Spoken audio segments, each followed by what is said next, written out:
All right, I'm here with Greg Elliott from World Mortgage, recognized as one of the top lenders in the country, which I'm always appreciative of your time.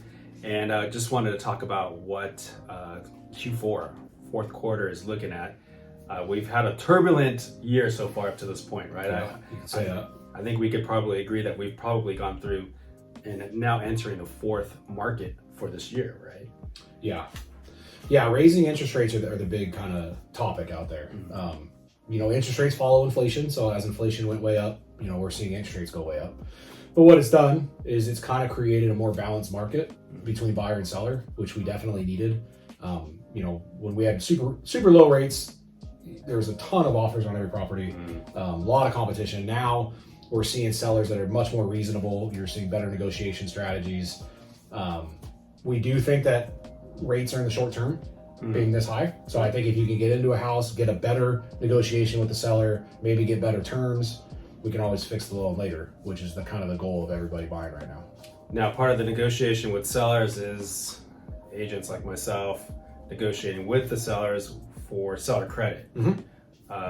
What do you use seller credit for? Or what can you use seller credit for? Yeah, so seller credit, the easiest way to use it is basically to help pay for any closing costs as a part of the transaction. And every single purchase I have going right now has some form of seller credit. Some of them are pretty big. But one of the things we like to do with that is you can actually take a seller credit, let's say it's $5,000, $10,000, $20,000, whatever the number is, and use it to buy down your interest rate.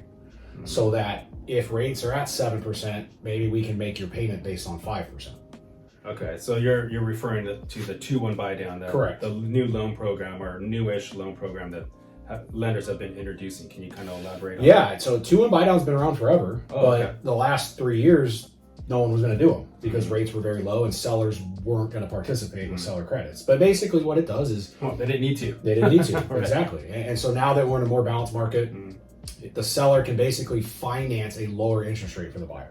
So if most buyers out there are getting a 7% mortgage, the seller can put some money aside as a part of the transaction to lower the mortgage down to 5% or 2% lower than market. Wow. And that can save the borrower $800,000, $900,000 a month. That's a ton. And so the first year you'd be locked at 2% lower than current market, and the second year you're at 1% lower. So if we're at 7 right now, your first year you're at 5, your second year at 6. But the benefit of it is by next year, we see rates in the 5s anyway. So then you can always refi for free and lock that 5% rate forever, maybe lower. And then whatever money's left over from that buy down goes in your pocket. Now, how is that different than, say, like a 3-year ARM, adjustable rate mortgage, or a 5-year ARM? Typically, adjustable rate mortgages are lower than 30-year fixed rates, but right now they're not. And the reason we're seeing that is big banks and all the big money and all the financial experts are saying that rates are going to come down in the future. And so adjustable rate mortgages only make sense for banks if they're going to get to that adjustability part. So past the 3 years or past the 5 years, most everybody doesn't see that happening. They see rates coming down in the near future as inflation starts to come down. So there's some immediate relief for sure with the 2-1 buy down program. Correct. And the experts that I listened to, you included, think maybe by the end of first quarter, maybe into the second quarter, we'll start seeing some movement because officially we'll be in a recession. Right. And what does the government normally do when we're in a recession? Yeah, normal. So there's been, since 1776, right, start of America, there's been a recession on average every 5 years. And we're overdue. And since the big recession of 08, which was housing caused, we haven't had one. This recession is not housing caused. It's going to be a normal market recession like we always see. Not 10 times out of 10, recession improves interest rates and improves affordability for housing. Yeah. And so as rates come down, we're going to start to see competition go back up and we're going to start to see prices go back up because 5% rate is now going to feel like what 3% felt like. So the best strategy for a buyer, and myself included, is buy now when you have a better negotiation strategy with the seller. Take that higher rate, maybe do the 2-1 buy down.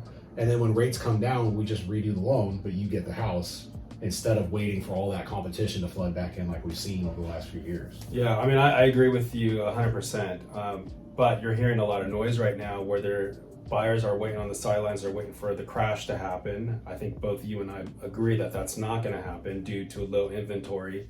But what do you have to say? Say you're dealing with a buyer, which most of the time you are, right, as a lender. what are you telling them if that they're posing that question? You're like, hey, we're waiting for Sure. I mean, we've started to see some more seller participation, like negotiations, like we said. We're starting to see some prices slow down or come down a little bit, and that's a direct result of higher rates.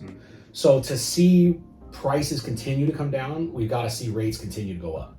Right. And if you're a buyer and 7% feels bad, imagine what 9% is going to feel like. So even if you could save some money on the house, the rate is going to be so high you may not qualify. And the payment is just going to be so much higher than your comfort level, it doesn't even matter if the price comes down. Yeah, at your ideal amount, right? Your Right, ideal exactly. Even if price. it came down $100,000, which is incredibly unlikely, Insane, yeah. 1% higher rate is going to eat all that up and then some. And there are so many people with such low interest rates and so much equity. Yeah. You're just not going to see a ton of price or a ton of houses hit the market, which is what would cause that reduction in price. It's just not something we're going to see. And even to that point, that's going to make the whole talk about foreclosures and short sales go away because of the amount of equity that sellers and owners have at the moment. So yeah, I mean, in 08, when all those started to happen, it's because they had adjustable rate loans. They had, they had loans that were just all of a sudden going way up in rate, way up in payment. Now you have the majority of sellers or the majority of homeowners have the lowest rates in history, and a ton of equity because of what we've seen. So you're not going to see any payment difference or any flux of payment for them. And even if they were to lose their jobs or run into a tough economic situation, their payment's so low, it's going to kind of preclude them from foreclosing or having a short sale or anything like that. So as much as it might not seem like it on surface, it's really a great time to be a buyer. I think it's a better time to be a buyer now than it was last year when rates were in 2s, because you have a much better opportunity to get a really good offer with the seller in terms of the terms and the negotiation, instead of just, I'll give you $100,000 over ask, or I got to beat these other 50 people. It all kind of averages itself out. Well, not only that, it's less competition as well, because you have so many buyers sit on the sidelines and they're waiting, and whether they're afraid or maybe it's unaffordable for them as well. Could be. They're just waiting on the sidelines and waiting for a crash, which again is not going to happen. And if it does, then they're going to pay the piper with interest rates. Well, exactly. It depends on your situation now. If you're renting and things crash, what do you think is going to happen to that rent? Yeah. You know what I mean? It's going to skyrocket. And so the best time to buy was yesterday, no matter what, right? You buy real estate and wait, right? You don't wait to buy real estate. And you have to, there's always going to be programs that will help affordability. So even if rates are at 7, if we can make it 5, then maybe you can get the house you really want, and it's not going to hurt so bad as you might think it will. And that's what we're always. And there are some people that might get priced out, and they might buy down the road, and that's fine too. But I think the sooner you can get into the home you really love, that's what really matters. Yeah. Right. Because no one's buying a house because of a mortgage. They're buying a house because that's the house for them and their family. And we just need to work on our end to make sure that we make that a part of their financial goal, and not a situation where they're going to get in trouble down the road. Yeah. A great wealth of information. Greg, thank you again Of course, just for your time, and we'll see you guys next time.